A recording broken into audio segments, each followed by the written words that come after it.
सांसद चंद्रशेखर आजाद मेरे साथ हैं। सर, मौलाना मदनी जी ने कहा कि मुसलमानों पे जुल्म हो रहा है और जिहाद होना चाहिए, जिहाद जरूरी है इसके लिए।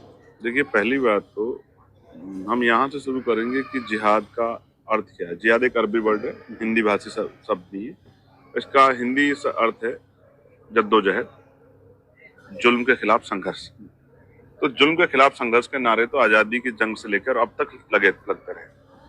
उन्होंने कहा जब जब मुसलमानों पर जुल्म होगा तो उनको जिहाद करना चाहिए, यानी कि जब उन पर जुल्म हो तो उनको संवैधानिक दायरे में लेकर संघर्ष करना चाहिए।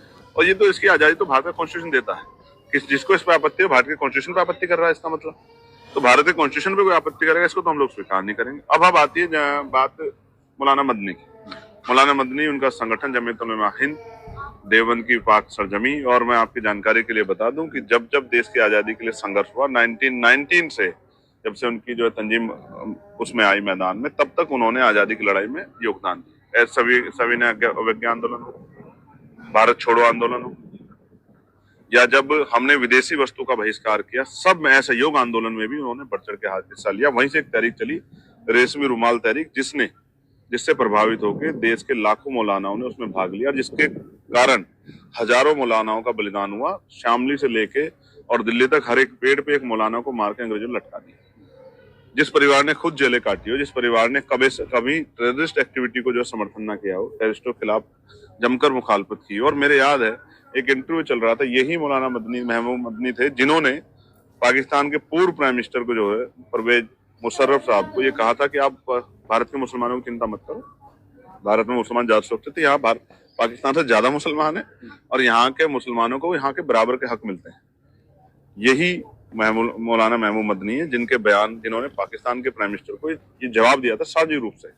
आज उनके बयान को सिर्फ राजनीतिक एजेंडे के जरिए हम इस तरह से कर रहे हैं। और हालात क्या उन्होंने बयान की स्थिति में दिया है, ज्ञान व्यापी पे, संभल की मस्जिद पे, दाढ़ी रखने पे, टोपी रखने पे, पशु के नाम पे, धर्म के नाम पे जिस तरह की हिंसा हो रही है, तो क्या भय नहीं पैदा होगा?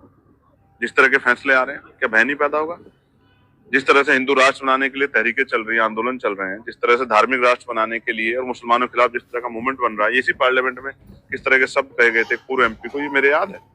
तो ये सब चीजें जब देश में हो रही है तो क्यों अपने लोगों से ना कहे जाए कि उनको संवैधानिक रूप से इसके खिलाफ आंदोलन करना चाहिए। सांसद नदवी भी कल सदन में बोल रहे थे और उन्होंने कहा कि मुसलमानों के खिलाफ जुल्म हो रहा है, जिहाद होना चाहिए, दबाया जा रहा है। क्या आप लोग को लगता है देश में मुसलमानों को दबाया जा रहा है? बिल्कुल दबाया जा रहा है। उनकी धार्मिक आस्थाओं को दबाया जा रहा है, उनके धार्मिक जो उनके इंस्टीट्यूशन है, सेक्शन इंस्टीट्यूशन, उनको जो है नुकसान पहुंचाया जा रहा है, उनके ऊपर बुलडोजर चल रहा है। और दलितों, पिछड़ों, तमाम लोगों का यही हाल है, आदिवासियों का यही हाल है, महिलाओं का यही हाल है, किसानों का यही हाल है। जो भी अपने संघर्ष करता है उसका यही हाल होता है। सरकार के नेतृत्व में सरकारी एजेंसी और पुलिस उनके साथ इस तरह का व्यवहार करते, किसी छिपावा नहीं। सत्ता पक्ष ये कहता है कि इस तरह का बयान संसद में देने से माहौल, मैसेज खराब जाता है।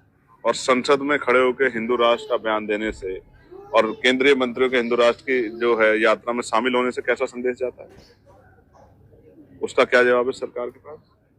एक केंद्रीय मंत्री ने बयान दे दिया कि उनको इस्लामिक स्टेट भेज देना चाहिए। मैं पूछना चाहता हूँ किसे किसे भेजेंगे? कल अगर दलित विरोध करेंगे तो दलितों को कहाँ भेज देंगे? पिछड़े विरोध करेंगे तो उनको कहाँ भेज देंगे? मंडल की लड़ाई लड़ने वालों को कहाँ भेजेंगे? आदिवासियों को कहाँ भेजेंगे? महिलाओं को कहाँ भेजेंगे? किसानों को कहाँ भेजेंगे? कहाँ भेज देंगे? इसका मतलब सरकार का बयान है। मैं पूछना चाहता हूँ, प्राइम मिनिस्टर इस बात को कर रहे हैं? प्राइम मिनिस्टर तो जो है ख्वाजा नवाब साहब के इस पर जो है दरगाह पर चादर चढ़ाते हैं। कहाँ भेजना चाहते हैं? क्यों भेजना चाहते हैं? ये देश का सिर्फ एक जाति का, एक धर्म का है? तो देश तो सबका है। देश की आजादी में जिनको बलिदान दिया, आज उनसे सवाल पूछे जाएंगे। हिंदू राष्ट्र की बात करना क्या मुसलमानों के साथ अन्याय है? मैं पूछता हूँ, एक सेकुलर राष्ट्र में एक उसको धार्मिक राष्ट्र बनाने की बात करना, संविधान के विरोध में बात करना, क्या ये गलत नहीं है? ये देशद्रोह नहीं है क्या? देशद्रोह करने वाले लोगों पर क्या कार्रवाई नहीं होनी चाहिए? या उनकी यात्रा का स्वागत मंत्रियों को जाकर करना चाहिए, विधायक करना चाहिए? क्या जवाब है इसका? मुख्यमंत्री शामिल हो रहे हैं,